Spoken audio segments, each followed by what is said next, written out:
Y'all have tricks up your sleeve, and I think you guys get that because you have Scorpio in your 7th house. But anyway, the underlying energy here is the Eight of Swords. So for some of you guys, you may be dealing with some situations where you may feel like you're stuck in a situation, stuck in your thoughts, not able to make moves, not really sure of where to move forward from, okay? Now here, you have the Chariot. So in the past, there was some things moving very fast. There was some momentum, controlling of oneself. There was a lot of utilizing the energies to the best of your advantage. But now, overthinking has taken over, potentially. Overthinking, thinking too much, thinking too little, not really seeing the situation at hand, right? Just, it is what it is.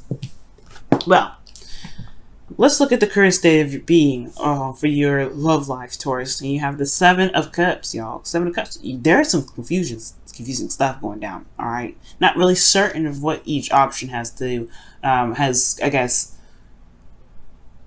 what is really real about any of these, right? What is really concrete about these options here? I feel like right now things are just kind of like, I have no clue what's going down. I have no clue what's going on. I have no idea where, which cup to go for, because honestly, neither of them, any of them, have showed me any sort of direction in which it's trying to lead, right? Well, in your desired outcome, you guys have the King of Wands. So for some of you guys, you may want to reconnect with another fire sign, Aries, Leo, Sagittarius, but it doesn't necessarily have to be a fire sign, y'all. This could be someone that is very passionate, very creative, very I want to say a little bit stubborn, but they love to do things. They're very active individuals. But the thing here is, this could be even you guys, because you guys are kings and you guys are fixed signs. So this could be very much you. Like, you guys want to be authentic to yourself. You want to do things that you want to do. You want to have more fun. You want to feel more alive. And with Uranus in your sign, Uranus can do that, right? Uranus can make you feel like, oh my God, I've been living under a rock this entire time. And like, you just want to purge. And especially with Leo in the North Node, yeah, everybody's going to feel like that for a second until North Node probably goes to the Cancer. We'll see what happens then. But excuse me, I do get this feeling that for a lot of you guys, y'all just want to be you, and we don't express that. You want to express that you, and it's really hard, especially with commitments that you guys have. And now the reason why I say that is because Taurus, you're committed. When you're super loyal. When you are asked to commit to something, you definitely go ahead and do it, right? You just like, hey, look, this is what I said I was going to do. I'm going to do it. You guys are, you guys are good like that. But I feel like this commitment is what's causing you guys keeping you guys from being the King of Wands or interacting with the King of Wands. Either way, but this is the committed card, right? So this is commitment. There's something that's like some sort of commitment that's holding you back, unfortunately. And the reason why it's potentially holding you back is because of this Ace of Wands. It's something new, something exciting, something very passionate, or rekindling of an old relationship. Because the Ace of Wands can talk about rekindling an old flame here. So it could talk about burning a new fire with an existing stick, all right, with somebody you already know. But it could also be that it started very passionately, very exciting, and it went forward and it was awesome, right? Totally new individual, doesn't have to be an ex.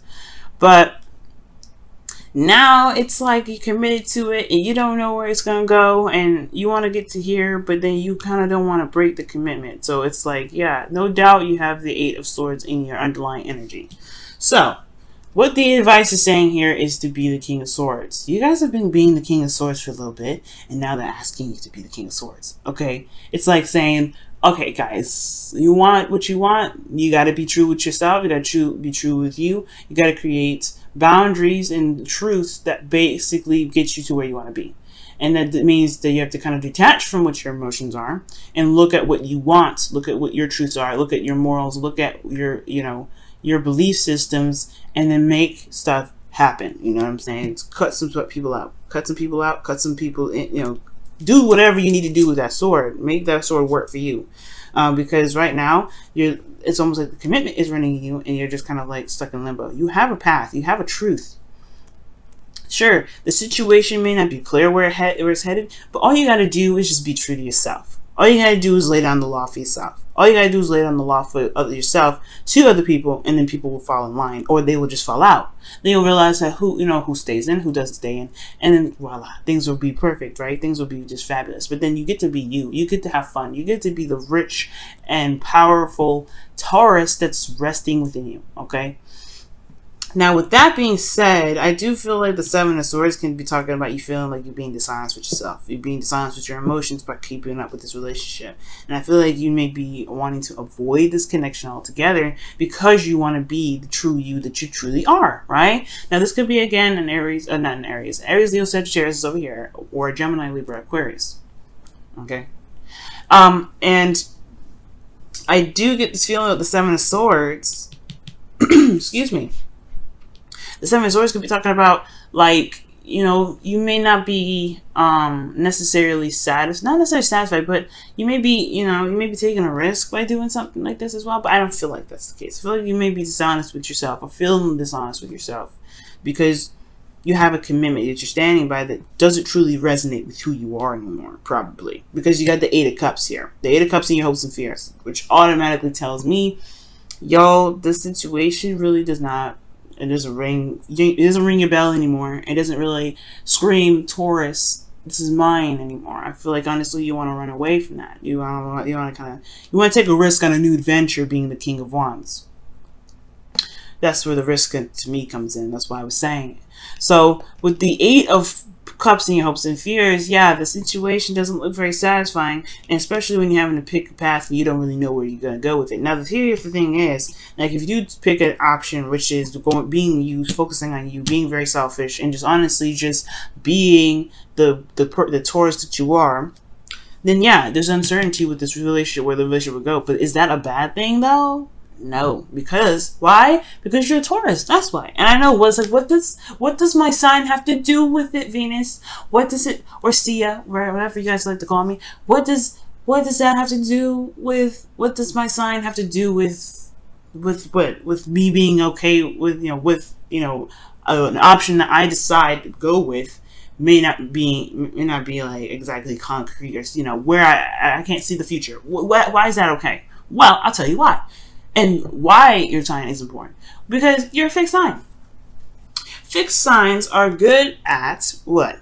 Holding down the fort. Alright? They know how to make a foundation and make it solid. Alright? Fixed signs are good at that. Okay? Really, really good at that. Without fixed signs, we wouldn't have buildings. We wouldn't have institutions. We wouldn't have people that know how to handle stuff. We wouldn't have a foundation. We wouldn't have government. Okay? Because that's what fixed signs are all about. They're not necessarily about, the governing things, but they're about making sure that there is a platform for things to have, have some stability. So without you guys, imagine a world with like moving plates all the time. Well, imagine islands with nothing keeping it steady, right? No ground that keeps it steady. We're just floating islands. And eventually we would crash into each other and completely just like destroy everything. Have serious earthquakes. We probably wouldn't even exist, okay? We'd probably be out like the dinosaurs. But that's the thing. That's why you guys are so important, because you guys do keep the islands from floating. You guys do keep these you keep everything solid. So even if a situation looks uncertain, you know how to make plans and make things happen to where things can be very solid. So that's why I'm not worried about the Seven of Cups. That's why I feel like you shouldn't be worried about the Seven of Cups. Because you coming up with the King of Wands, coming up with the King of Swords, you're going to add some fixed energy to that. It's going to be stable in a very authentic and freeing way. It's very interesting and very beautiful, and I don't know how you do it. But you do it.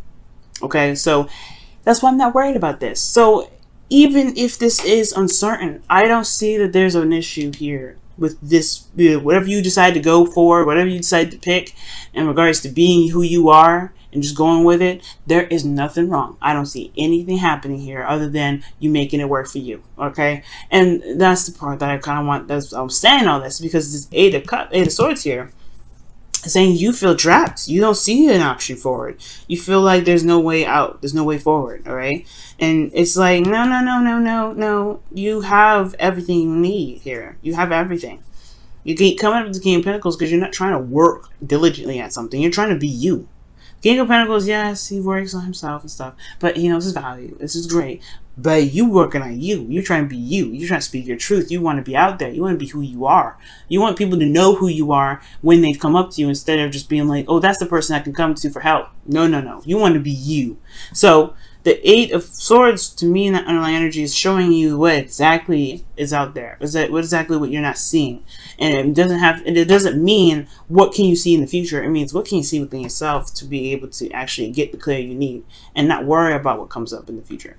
Because honestly, if you go the road that you're going in, it's going to open up a new door anyway, right? It's going to open up a new door. It's going to open up a new door of love, emotional openness of all kinds. It's going to be beautiful. You're the Ace of Cups there.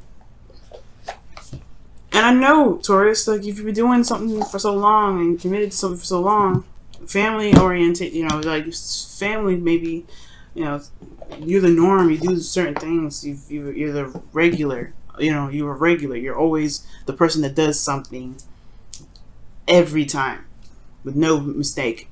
It can be exhausting, especially if it really didn't resonate with you in the beginning. But this was talking about relationships, so you just want to be you, okay? And I feel like the commitment is what's probably making you feel like you don't have a lot of options. When in actuality, you just got to be you, and you see if the person can catch up at that point. Excuse me again. All right, guys, let's go ahead and take a look at your wisdom of the your whispers of love. Excuse me. I always get those two mixed up. It's Whispers of Love and Wisdom of the Oracle, but I always get those two crossed over and crisscrossed and all that mess. Whispers of Love, Wisdom of the Oracle. But this is Whispers of Love. We're going to see what they have to say regarding your love life here. Ask for help. What is it you really need help with? Be willing to allow yourself to, be willing to allow yourself the support you need. Very interesting, Taurus, okay? Okay, now it's very interesting because the King of Swords is very good at helping people. Like he's an advisor in a way, right? He's the lawyer. He's the person you can come to for advice, to someone that can reevaluate your stuff, right? Reevaluate your situations, your choices for you. The situation may be is that if someone comes to you for help, yeah, you help them, but make sure it's authentic. First of all, like when I say that, like if you really want to help them, then do so. But if you don't want to help them, don't. Because right now there's a lot focusing on you right now. Like the only people I see in this reading is you. Now it could be that these are other people that come up in your relationship. Like I said, there could be like other folks that are very passionate and some others that are very cold and distant, right? You know, you could be dealing with somebody else at the same time, right? And it could be that you may need some help in regards to, you know, executing your goal. But this is about being you. You know, maybe you just need to communicate exactly what you need instead of asking for help. It's really weird with that card here. Okay. But ultimately, this could be for like people that, you know, that need this message. If you are feeling very prideful right now, Taurus, or other Taurians out there that probably need this, ask for help message, don't be afraid to ask for help. You don't want to be the one struggling, and because people love you, people want to help you. You'd be surprised people want to reach out to help you. Okay, especially if you've been helping people so much, you know, allow people to help you in, allow people in to help you, and then two.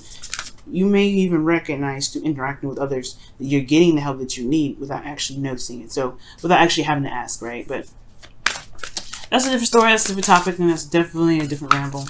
All right, let me go ahead and pull you guys your Wisdom of the Oracle card. Ooh, Treasure Island. X marks the spot. It's a very interesting card, right? About manifestation. This is also about, you know, knowing what your heart's desire is to be able to know and, you know, where to go and get it. And it's going to require you guys to be more, you know, not be more of something, but just to be honest with yourself about what you guys want. Y'all want to be the King of Wands? Perfect. That is already, you already marked down what kind of treasure you wanted on that map. All right. It's pretty much knowing about what it is that you want to manifest in the first place. What is it that you want to manifest? And if you want this, this is the card for Law of Attraction, which is you have to be what you want. You have to be what you want to attract what you want, and that's how you get it. That's how that's how you find the treasure that you're looking for. Okay, you got to trace the steps of which you want to be that, you know, which your treasure is, where your treasure is, right? That's all reading a map is, tracing your steps or following the steps that is set on in the map, right? Let's think about Pirates of the Caribbean, right? Take 3 paces left, right? You're always tracing a step. You're being what you are reading, because you're doing what you're being told. You're reading. You're doing what was written down to trace the steps back to the treasure that you're trying to get to. I know it's kind of crazy, but it's true. It's how it works, right? Think about all the treasure hunts that you've been on, all the treasure hunts and all the, you know, the Easter egg hunts. You always, when you found Easter eggs, you always had to trace back steps of someone else, or at least trace back steps of where stuff was, right? It's a little complicated, but you know, I think I like my pirate example a little bit better. But that's the whole point. And in order for you to be able to manifest this treasure, to manifest what your desired outcome is, you gotta be you, right? You gotta want to be you. You want to be more expressive, to be more open, to be more active, to be more authentic with yourself and to other people around you. Then you can do that right here, right now. And it's okay, because if, like I said, if these individuals that you're dealing with can't catch up, then are they really for you? Are they really going to be helping you jive, right, to get you to this treasure island? Because I don't know.